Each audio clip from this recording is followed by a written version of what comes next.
All right, Shalom. Peace unto the believing brothers and sisters, the Akim and Akwath, right? The Bukarium, or in the Hebrew, the elect, the chosen. I want to give all praises, infinite honor and glory to the God of heaven and earth, whose name is Yahweh, and his only begotten Son, whose name is Yahweh Shai. All praises, Kol Haloyim La, be to Yahweh Bahashim Yahweh Shai. All praises to the Most High God and his only begotten Son. And this is the Brother Sagalah back with a lesson all through the Spirit. And I wanted to touch on the plagues and the parallels of ancient Egypt and New Egypt, which would be America or Babylon the Great when you read in the scriptures. And those parallels are such that it shows that our people was in ancient Egypt, the Israelites, the 12 tribes. When you read in Exodus, the first chapter, they were there, and you married that with Exodus, the 12th chapter, the 40th verse, for over 400 years. And it says we would go into Egypt again, which is bondage, and I'm sure that we would go into Egypt again by way of captivity by the children of Edom here in the last days. We would go into bondage or captivity again by the children of Edom or the daughters of Babylon. Today, Edom is who is known or understood to be the so-called white people, the Europeans, the Caucasians. Those are the Edomites. Now, here in Exodus 20, speaking of the parallels of Egypt, and why I'm speaking on this in this lesson, is it makes it clear, as we have a lot of newer subscribers on the channel, about 70+% are newer subscribers to the channel. When I look up my analytics, when I get that report each week, now it says here in Exodus 20:1, and God or the Most High spake all these words, saying, I am the Lord Yahweh thy God, which have brought thee out of the land of Egypt, out of the house of bondage. So God brought his people out of Egypt, he said, and out of bondage.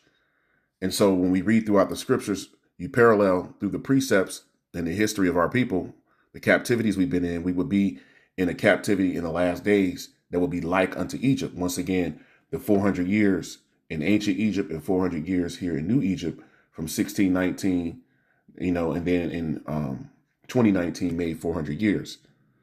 So that is part of the parallel. And when we read through the scriptures, it gives us more distinction. Now, let's start here in Isaiah 19:1. It says the burden of Egypt. So the burden that's coming unto this place is that the Most High is going to destroy it. So there's a burden that the Most High will put on New Egypt here in the last days. Behold, the Lord Yahweh rideth upon a swift cloud, and shall come into Egypt, and the idols of Egypt shall be moved at the presence, or at his presence, and the heart of Egypt shall melt in the midst of it. So that's the return of who the world calls Jesus Christ, or Yahweh Shai. That's the true and proper name of our Lord. So the return of Yahweh Shai, which is found all throughout the Bible, Revelation, the 1st chapter, the 7th verse. These are a few examples. Luke, the 1st chapter, the 68th through the 74th verse. All these chapters speak about the return of Yahweh Shai, our Lord, which his name means he is the deliverer. Isaiah, the 34th chapter, the first 5 verses. Isaiah, the 63rd chapter, when you start from the top and read on down. All these chapters and many others speak about the return of Yahweh Shai. Matthew 24 and verse 30 through 31 speaks about Yahweh Shai coming and delivering the elect. So this is paralleling the coming of Yahweh Shai, right? Now, let's continue to read Isaiah 19:2. And I will set the Egyptians against the Egyptians. So Egypt, or our oppressors that we were in bondage and captivity to, they would be against themselves here in the last days. So that today shows that when you look up, the Democrats, the Republicans, you see that the people in Babylon are divided and there's confusion. That's why the government is being shut down now for almost a month. And it's just more and more mass confusion going on, which America would be likened also, it says, unto Babylon, or the land of confusion. And I will set the Egyptians against the Egyptians, and they shall fight every one against his brother and every one against his neighbor, showing you that race wars and civil war is about to take place here in the last days. This is part of the prophecies of the chaos that would come, which would be the ushering in of what's known in the Bible as Jacob's trouble, or the Great Tribulation is also known or referred to in the scriptures. And every one against his neighbor, city against city, and kingdom against kingdom. And the spirit of Egypt shall fail in the midst thereof, It says, and I will destroy the counsel thereof, and they shall seek to the idols and to the charmers and to them that have familiar spirits and to the wizards. So it says this place is going to fail in the midst thereof, the counsel of it. So that's the Most High bringing it down. Now, when it spoke about, the charmers, the familiar spirits, I want to get a quick precept here to explain that. Now, Isaiah 47 is a chapter that speaks about the fall of Babylon the Great, which is America in the last days, or Egypt, New Egypt, a place we would be in captivity for over 400 years again, as it says in Deuteronomy 28 and 68, that we would go into Egypt again by way of ships. So this is Isaiah 47 and 1, come down and sit in the dust, O virgin daughter of Babylon. Sit on the ground, there is no throne, O daughter of the Chaldeans, for thou shalt no more be called tender and delicate. So it's speaking about the fall of Babylon the Great, America, which is once again likened unto Egypt as well. And when you read throughout the scriptures, Egypt, Assyria, all the places our people were captive, Babylon will be, that sign. Egypt will be that sign or symbol of all these different captivities we'll be under. And this will be the last one. Now I'm going to go down to the point, going into how they would seek for answers and would not be able to find it. Now this is verse Isaiah 47 and 10. For thou hast trusted in thy wickedness, speaking of the wicked, as we read from here at the top, the virgin daughter of Babylon, which would be the Edomites today. That's the virgin daughter of Babylon. For thou hast trusted in thy wickedness, Babylon the Great, America trusted in wickedness. That's how this land was established, was through witchcraft and through wickedness, through great evil being done unto the natives of this land, the so-called, Native Americans, the tribe of Reuben and Gad. And then in the Americas as a whole, the conquistadors conquered in North or South and Central America, the 10 tribes, or the Latinos, as they're referred to today. Isaiah 47 and 10, for thou hast trusted in thy wickedness. Thou hast said, none seeth me. Thy wisdom and thy knowledge, it hath perverted thee. So all the technology and the advances in sciences that Babylon has pushed the world to be able to go into space, all of that has perverted this place. Because now the Babylonians, the Edomites, the Egyptians, the modern day oppressors, would think that they're God when you read in the Holy Scriptures. Thy wisdom and thy knowledge, it hath perverted thee. And thou hast said in thine heart, I am, and none else beside me. So now the daughter of Babylon believes that they are the Most High, that they are on the same level or comparable to God. Therefore shall evil come upon thee. And that's what the Most High is bringing and what we're reading about as we touch on the plagues and the parallels of ancient Egypt and America today. Therefore shall evil come upon thee. Thou shalt not know from whence it riseth, and mischief shall fall upon thee. Thou shalt not be able to put it off, and desolation shall come upon thee suddenly, which thou shalt not know. Stand now with thine enchantments and with the multitude of thy sorceries, wherein thou hast labored from thy youth, meaning from the inception of America being established for 250 years unto now. This is what has been pushed. This has been the spirit of America. Babylon the Great now is being revealed. It says, wherein thou hast labored from thy youth, if so be thou shalt be able to profit, if so be thou mayest prevail. Thou art wearied in the multitude of thy counsels. Let now the astrologers, the stargazers, the monthly prognosticators stand up and save thee from these things that shall come upon thee. And as you continue to read, the Lord makes it clear that there's not going to be anything that's going to stop what he's bringing to Babylon the Great or America.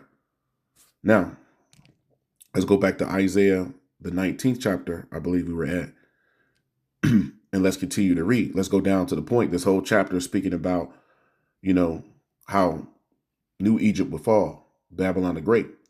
Starting back up or picking up at verse 14, Isaiah 19 and 14, the Lord Yahweh hath mingled a perverse spirit in the midst thereof, meaning in the midst of this land, in the midst of Babylon the Great, New Egypt. And they have caused Egypt to err, meaning to go astray, to be in wickedness. In every work thereof, as a drunken man staggereth in his vomit, because there's nothing but confusion here in Babylon. It's like a drunken man staggering in his vomit. Verse 15, neither shall there be any work for Egypt, neither shall there be any work for Egypt with the head, which the head or the tail or the branch or the rush may do. So those that would be, CEOs of companies, Fortune 500 companies, those that would be, working in the government. As we see, there's a government shutdown, and, you've had a lot of people being furloughed. Over 1 million people pretty much are out of work. So no matter what your position is, the scriptures is letting us know, whether you are an entrepreneur and you own homes, or you're into, investing in the economy or trading or whatever, none of that's going to be safe. So there's not going to be no work for Egypt.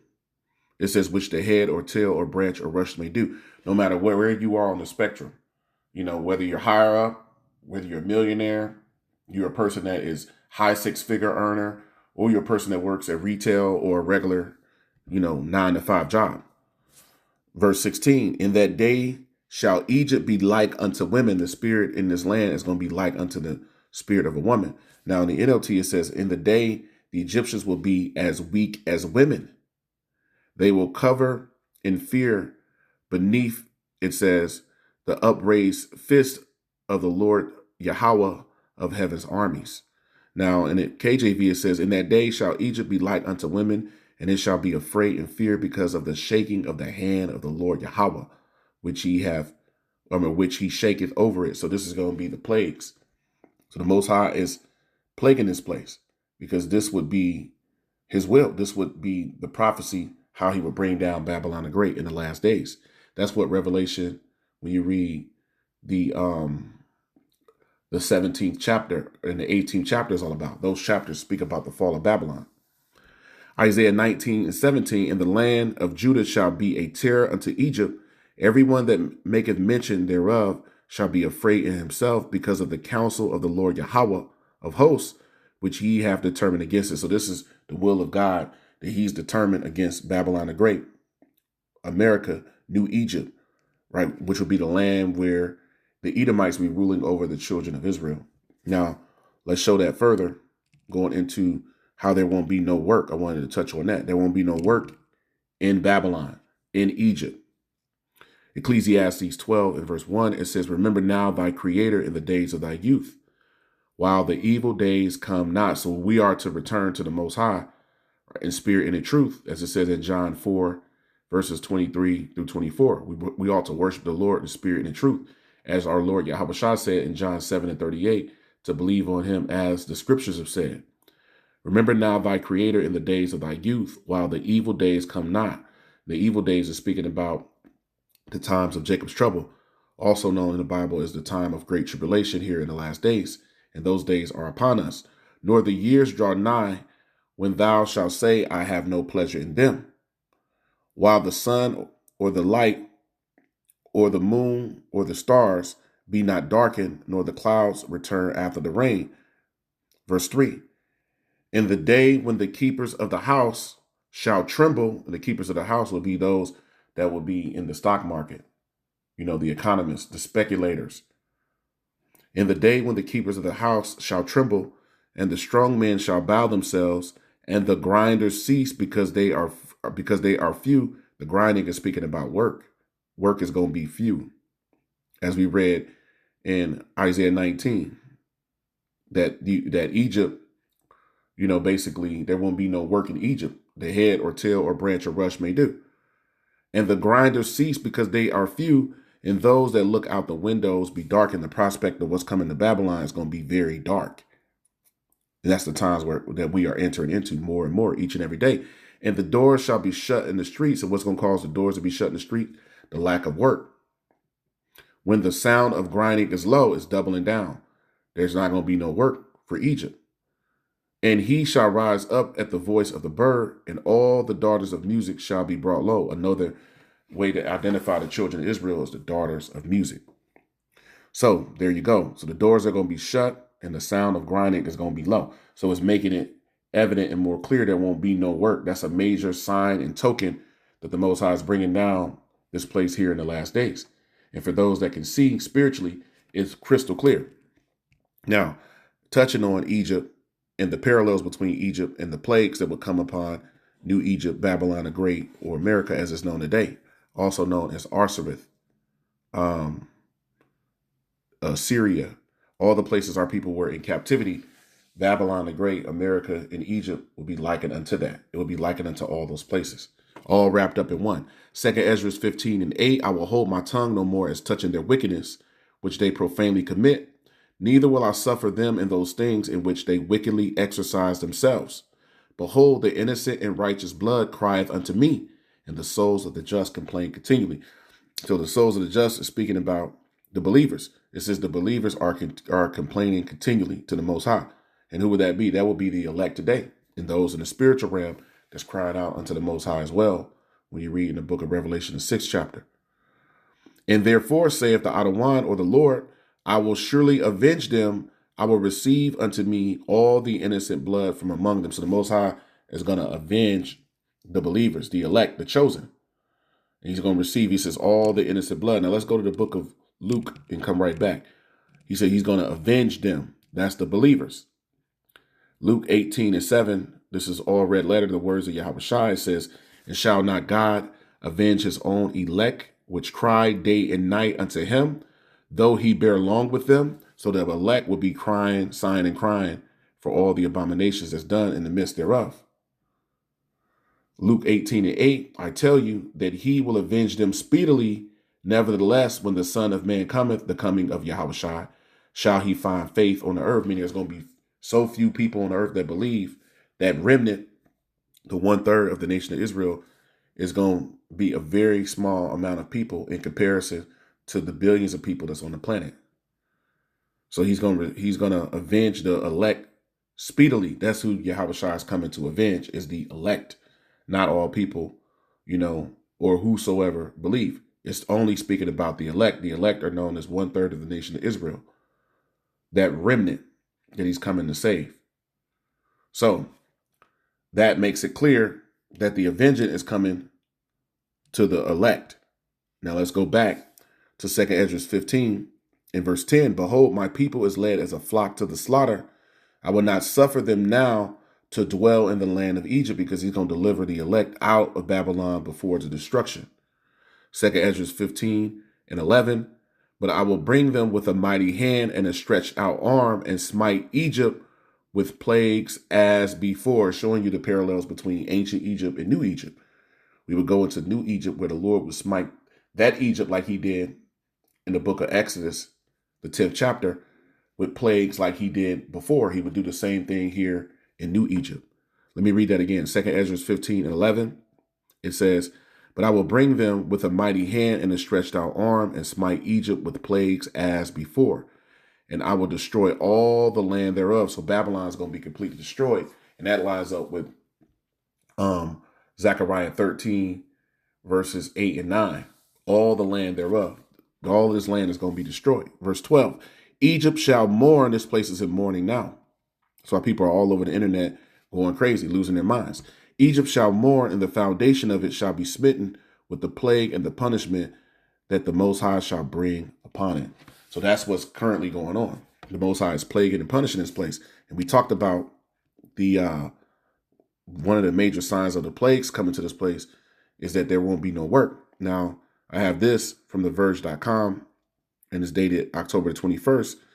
And it's just speaking about how Amazon hopes to replace 600,000 U.S. workers with robots, according, it says, to leaked documents.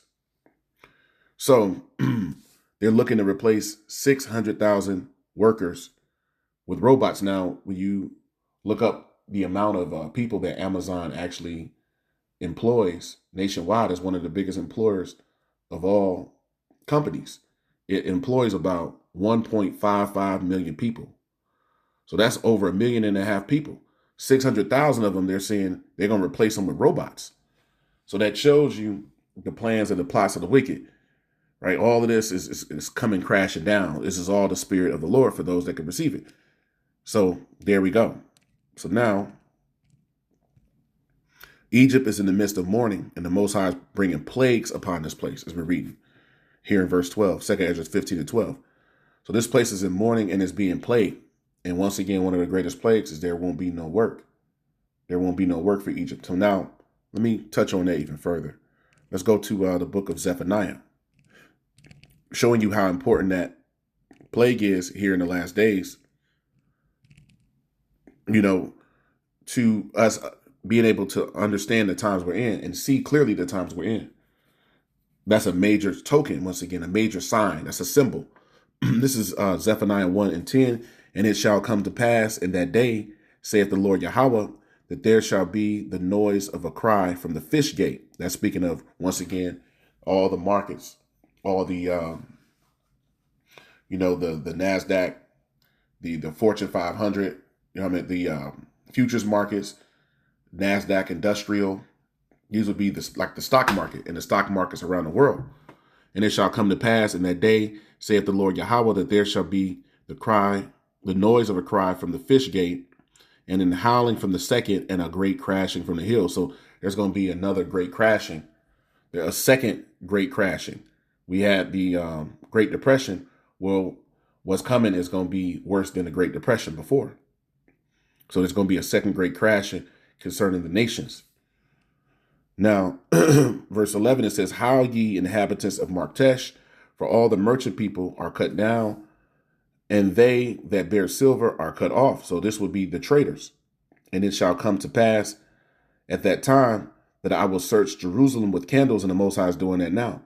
He's showing who's the wicked and who's the righteous amongst his people, "and punish the men that are settled on their leaves."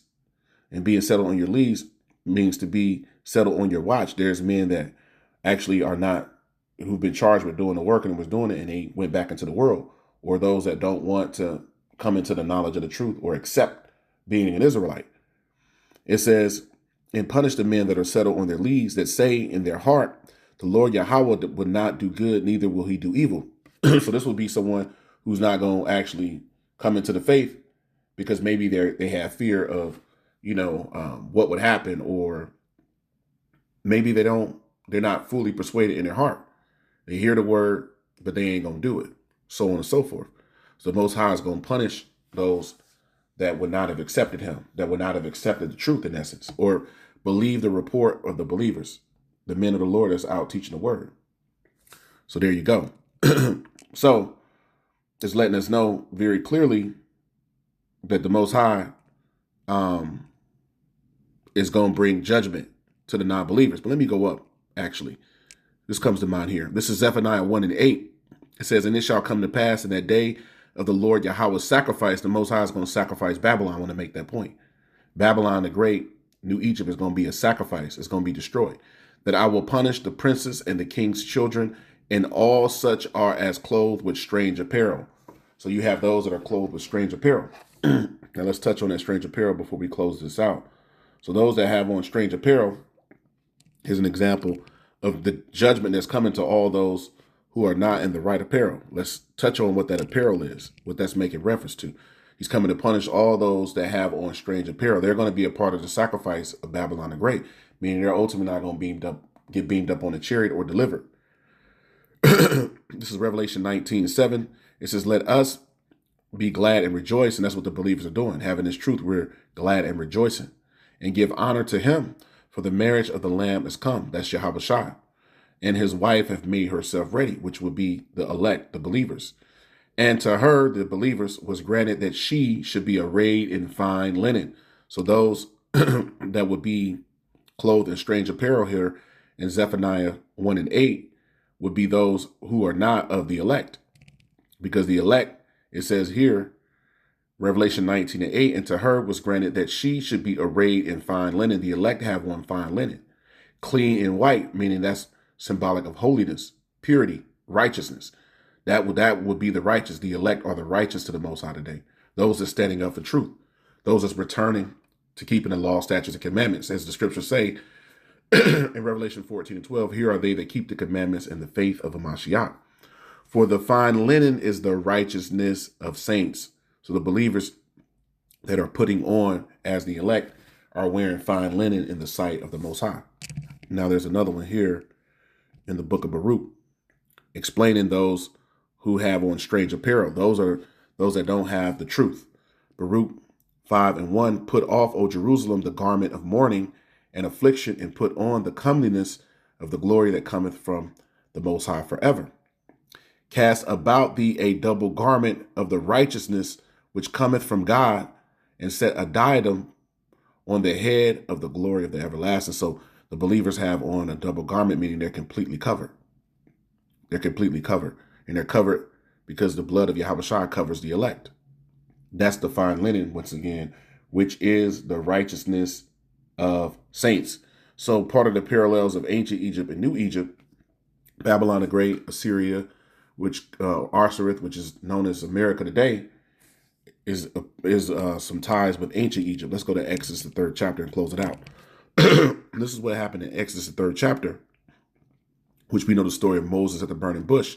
Let's go to the point. So this is Exodus 3 and verse 7. It says, and the Lord Yahweh said, I have surely seen the affliction of my people, which are in Egypt. So he saw that then, and he sees the affliction of his people again now.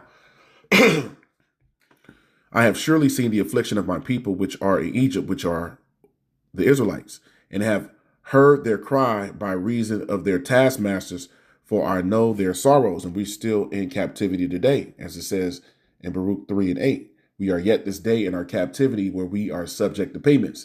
It says the same thing in Haggai 1:6, that we put our money in a bag with holes in it. Exodus 3:8, it says, and I am come down to deliver them out of the hand of the Egyptians, and to bring them up out of the land into a good land and a large, unto a land flowing with milk and honey, unto the place of the Canaanites and the Hittites and the Amorites and the Perizzites and the Hivites and the Jebusites. Verse 9, now therefore, behold, the cry of the children of Israel is come unto me. And the Most High is hearing the cry of the believers that's sighing and crying day and night. Once again, those that are that he's going to avenge, when we read in Luke 18:7, those that's crying out unto him, those that are returning. Now therefore, behold, the cry of the children of Israel is come unto me, and I have also seen the oppression wherewith the Egyptians oppress them. And the Most High has seen our oppression, and he's going to deliver the believers by way of Yahushua.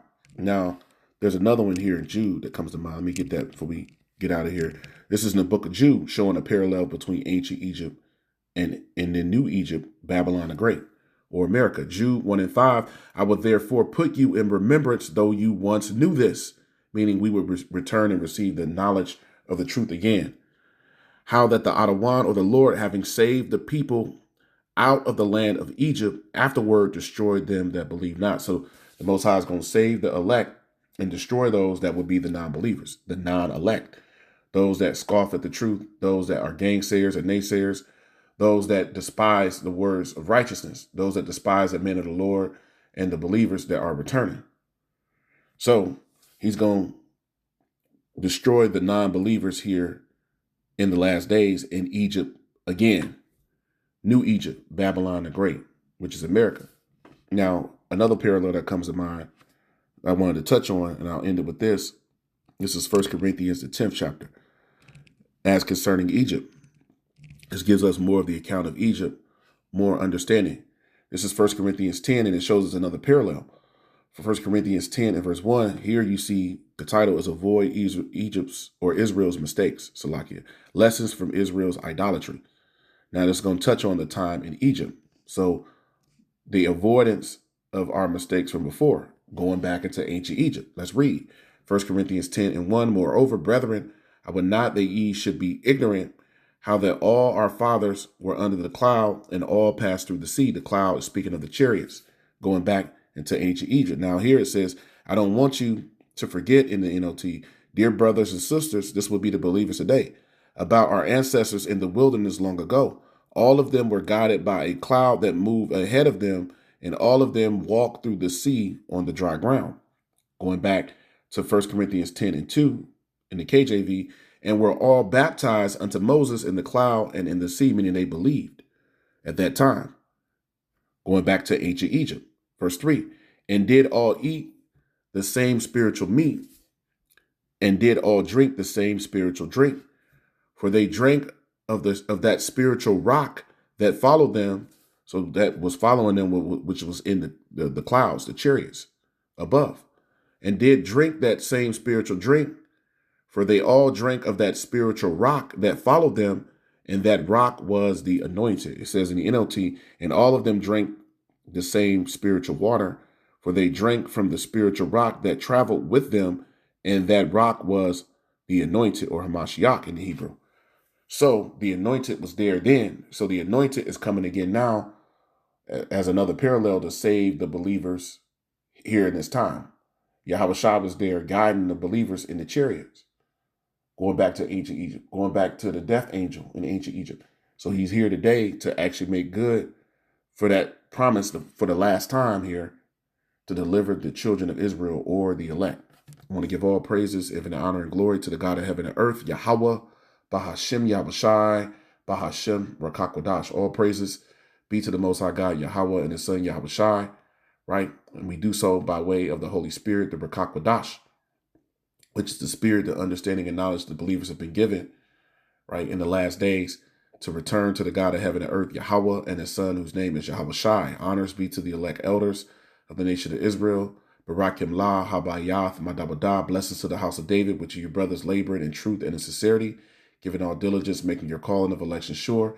And to the Akyam wa Akwath, brothers and sisters that also listen and believe on the glorious gospel being preached unto you, I say Shalom, Shalom, and Barakatham. Peace and blessings to the elect, to the Bakaryam.